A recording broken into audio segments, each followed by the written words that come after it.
São João Batista, Grande Florianópolis. Polícia Civil investiga assassinato de 4 homens encontrados carbonizados dentro de carro na cidade. Preocupação no agro catarinense. Autoridades investigam possível caso de influenza aviária em Ipumirim, no oeste catarinense. Série C do Campeonato Brasileiro. Figueirense conquista a primeira vitória ao derrotar o Ituano e deixa a lanterna e a zona de rebaixamento da competição. A síndrome de burnout. Na primeira de 2 reportagens sobre o tema, você vai ver o que especialistas dizem sobre a doença, que registra crescimento no Brasil.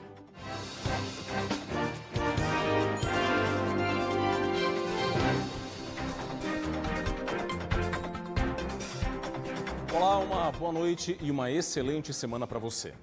O Band Cidade começa com a barbárie ocorrida em São João Batista, na Grande Florianópolis, neste fim de semana. 4 corpos foram encontrados carbonizados dentro de um carro. Os detalhes com o repórter Gabriel Felipe.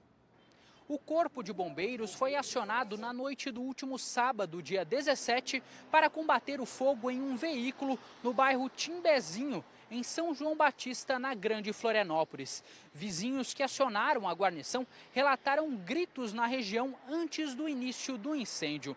Após o controle do fogo, utilizando água e espuma, os bombeiros iniciaram uma busca no interior do veículo e identificaram um corpo carbonizado deitado no banco traseiro. Ao abrir o porta-malas, foram encontrados outros 3 corpos. A Polícia Militar foi acionada, registrou o caso como homicídio e acionou a Polícia Civil e a Polícia Científica para dar início às investigações. De acordo com o delegado responsável pelo caso, os 4 corpos carbonizados são de homens entre 18 e 22 anos de idade. Ainda segundo a polícia, a suspeita é que os jovens tenham sido executados em outra área e transportados já sem vida para o local do incêndio. A Polícia Científica também elabora um laudo pericial que deve demorar alguns dias para ficar pronto, já que os corpos foram destruídos pelo fogo. As investigações da Polícia Civil continuam, mas a suspeita é de que o crime tenha ocorrido por um acerto de contas ou em razão do tráfico de drogas. De Florianópolis, Gabriel Felipe, para o Band Cidade. Um homem foi preso em Curitiba, acusado de matar a tiros uma mulher em Joinville, no norte do estado. Também na maior cidade do estado, uma mulher haitiana foi encontrada morta dentro de casa. William Tenório. O primeiro caso é sobre a prisão do suspeito de matar uma idosa em plena via pública. Rosa Inês Bosco, de 64 anos, foi atingida por 3 tiros na noite de 28 de abril, no bairro Aventureiro, em Joinville, enquanto andava de bicicleta.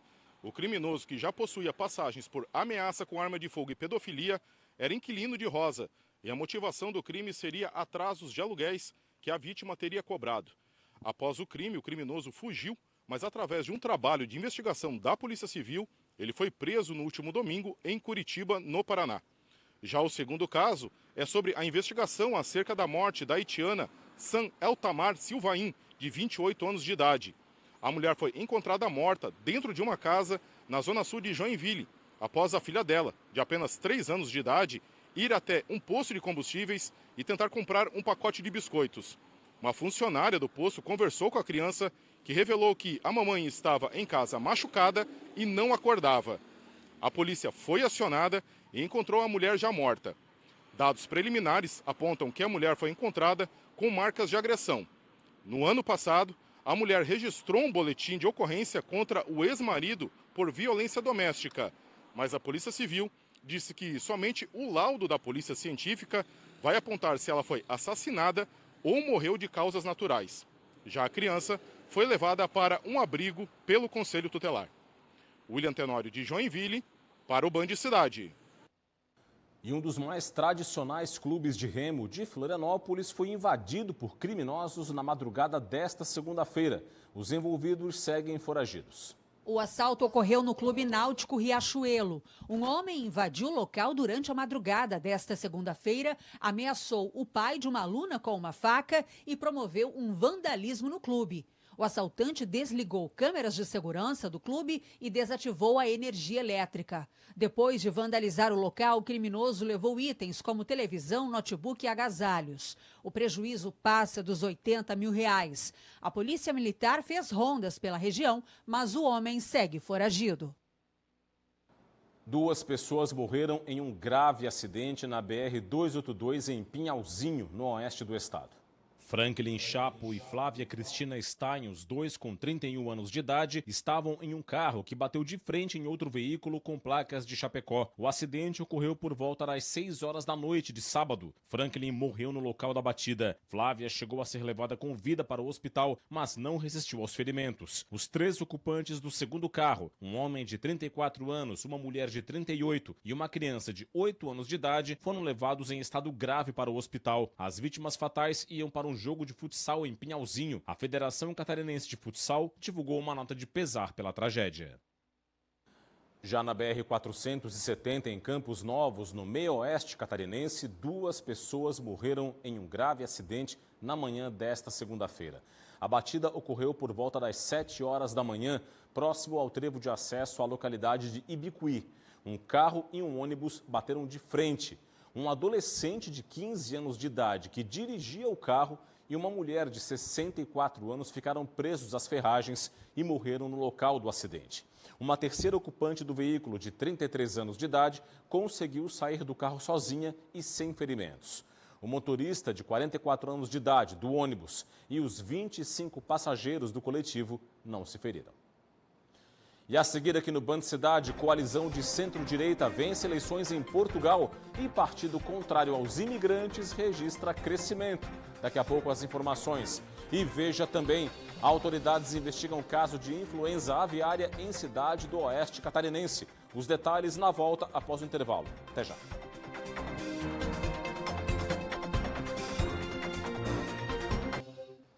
Estamos de volta com o Band Cidade. A coalizão de centro-direita do atual primeiro-ministro venceu a eleição disputada neste domingo em Portugal. Vamos a Lisboa conversar com a correspondente Fabiane Paza ao vivo. Fabiane, muito boa noite para você. O partido que tem um discurso anti-imigração teve um crescimento na eleição, é isso? Conta pra gente. Muito boa noite, Rodrigo. Boa noite a todos que nos acompanham. É isso mesmo. Esse domingo foi marcado por eleições antecipadas aqui em Portugal, quando quase 6 milhões de eleitores foram às urnas para definir a recomposição do parlamento português e também o cargo de primeiro-ministro, o chefe do legislativo aqui do país. A Aliança Democrática, partido de coalizão centro-direita, comandado pelo então primeiro-ministro Luís Montenegro, garantiu a maioria dos votos, pouco mais de 32% da preferência dos eleitores, seguido pelo Partido Socialista, com 23% dos votos, e pelo Chega, partido de extrema-direita, que ampliou a sua presença no parlamento, com cerca de 22% dos votos. Outros 6 partidos tiveram votação menos expressiva, abaixo de 5,5%. Com este resultado, o primeiro-ministro, que tinha renunciado ao cargo no mês de março, deve retornar à cadeira, o primeiro-ministro Luís Montenegro. As discussões agora são para a articulação dos partidos políticos, uma vez que a Aliança Democrática não garantiu maioria no parlamento e vai precisar se articular com outros partidos se quiser garantir a governabilidade. Lembrando que o sistema eleitoral aqui em Portugal é diferente do Brasil, o voto não é obrigatório, por isso houve um registro aí de 35% de abstenção nesse domingo. E a votação ela é indireta. Quando vão às urnas, os eleitores optam apenas pelo partido, pela sigla e não pelo nome do candidato propriamente dito. Rodrigo, eu volto contigo no estúdio. Obrigado, Fabiane, ao vivo, direto de Lisboa. Uma boa noite para você, até a próxima. Olha só, o Serviço Veterinário Oficial investiga um caso de influenza aviária em uma granja comercial de Pumirim, no oeste de Santa Catarina. Além da investigação, o Estado proibiu a entrada de aves e ovos de 12 municípios do Rio Grande do Sul. Em nota técnica publicada no último sábado pela Secretaria de Estado da Agricultura e Pecuária de Santa Catarina, em conjunto com a SEDASC, foi proibida a entrada de aves e ovos de 12 municípios do Rio Grande do Sul. Ainda segundo a nota, todas as cargas vindas do Rio Grande do Sul autorizadas a entrar em Santa Catarina deverão obrigatoriamente passar por desinfecção nos postos fixos de fiscalização. As medidas de segurança consideram a publicação da portaria emitida ainda na quinta-feira, que declarou o estado de emergência zoossanitária pelo prazo de 60 dias, após a detecção da gripe aviária em uma granja comercial no município de Montenegro, na região metropolitana de Porto Alegre. A Secretaria de Estado da Agricultura e Pecuária, junto à Companhia Integrada de Desenvolvimento Agrícola de Santa Catarina, consideram um movimento de atenção máxima e disseram também que novas medidas podem ser anunciadas de acordo com a evolução do cenário. Nós estamos tomando todo o cuidado necessário, né? Estamos emitindo nota técnica, restringindo as nossas divisas, defendendo os interesses de Santa Catarina. A exigência de fiscalização aumentou por conta do Serviço Veterinário Oficial investigar um caso de influenza aviária em uma granja comercial de Ipumirim, no oeste de Santa Catarina. O Serviço Veterinário Oficial investiga outros 5 casos de gripe aviária em granjas comerciais no Brasil. Em Tocantins, no Mato Grosso, Ceará, Sergipe e outro no Rio Grande do Sul. A informação foi atualizada pelo Ministério da Agricultura e Pecuária ainda ontem. O Brasil é o maior exportador de frango do mundo e o 3º maior produtor.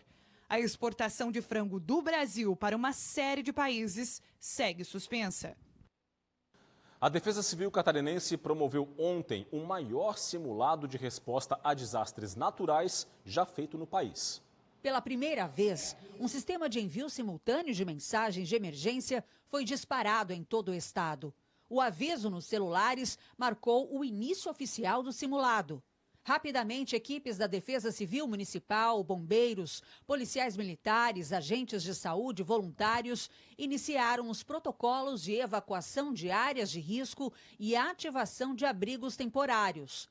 O simulado reproduziu uma situação extrema, com deslizamentos, enchentes e até risco de rompimento de barragens em municípios do oeste. As ações foram tratadas com o mesmo rigor e metodologia de um desastre real, testando a capacidade de resposta, integração e agilidade dos órgãos envolvidos. Possa nos trazer conhecimento e informação técnica para corrigir as nossas deficiências, tanto dos municípios como da Secretaria de Proteção e Defesa Civil, para que numa situação real a gente possa chegar muito mais rápido e atender muito mais rápido a população e as soluções necessárias para a proteção de vida e do patrimônio do nosso cidadão. O Estado operou em modo de resposta plena.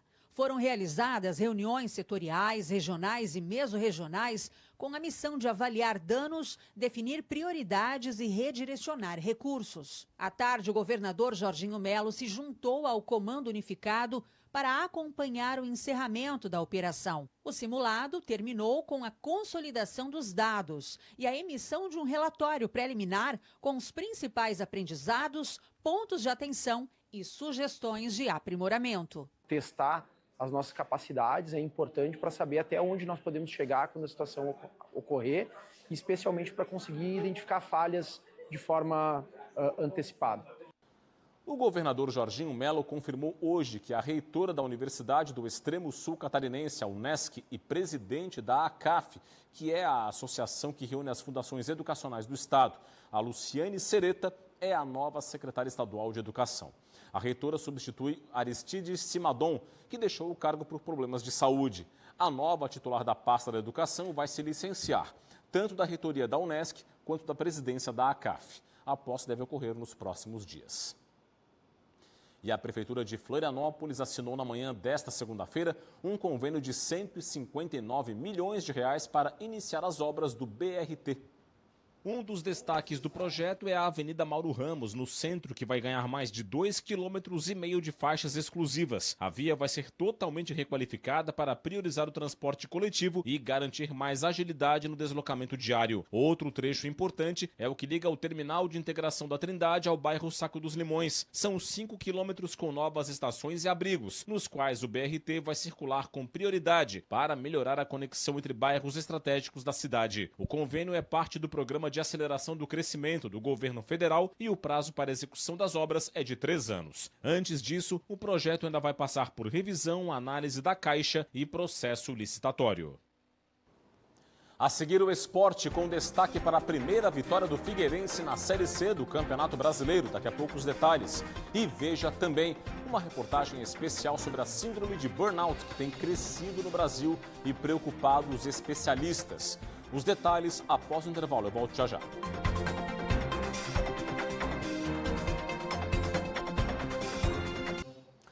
De volta para falar de um projeto que tem colaborado na ressocialização de internos do sistema prisional catarinense. A iniciativa permite, inclusive, a remissão da pena por meio da leitura. O programa Despertar pela Leitura tem a participação de 14 mil internos em Santa Catarina, o que equivale a 34% da população carcerária do estado. A iniciativa permite a remissão da pena com base na leitura de obras literárias. Regulamentado por uma resolução do Conselho Nacional de Justiça, o programa garante a remissão de 4 dias de pena para cada obra lida e avaliada, com limite de até 12 livros por ano.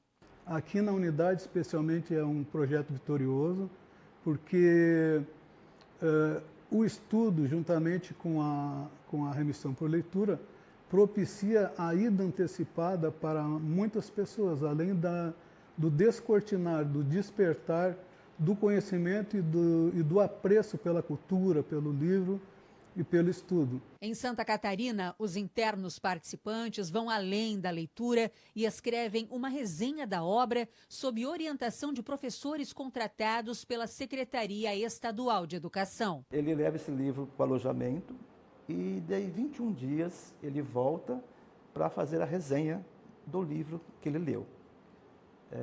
Ele não tem uso de livro para fazer a resenha e de nenhuma outra situação para ele fazer a resenha. Ele vem, faz a resenha e entrega essa resenha para o professor e já escolhe outro livro.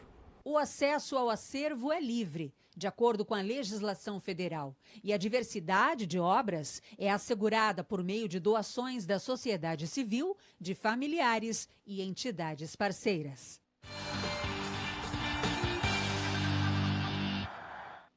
Série B do Campeonato Brasileiro, pela 8ª rodada, a Chapecoense derrotou o Cuiabá e ficou mais próxima do grupo dos 4 melhores da competição. Na Arena Condá, aos 7 minutos do primeiro tempo, Mailton, de falta, fez o primeiro da Chapecoense. O empate dos visitantes veio no segundo tempo. Aos 2 minutos, Patrick de Luca aproveitou o cruzamento e mandou forte de cabeça, 1-1. Aos 31 minutos, Ítalo escapou do marcador dentro da área e bateu cruzado para fazer o segundo dos donos da casa e dar números finais da partida. Final em Chapecó, Chapecoense, 6ª colocada da Série B com 13 pontos, 2, Cuiabá 1. O próximo desafio do time catarinense na Série B vai ser no sábado, duelo catarinense contra o Avaí em Florianópolis. Já neste domingo, o Criciúma perdeu para o CRB fora de casa e ampliou a crise.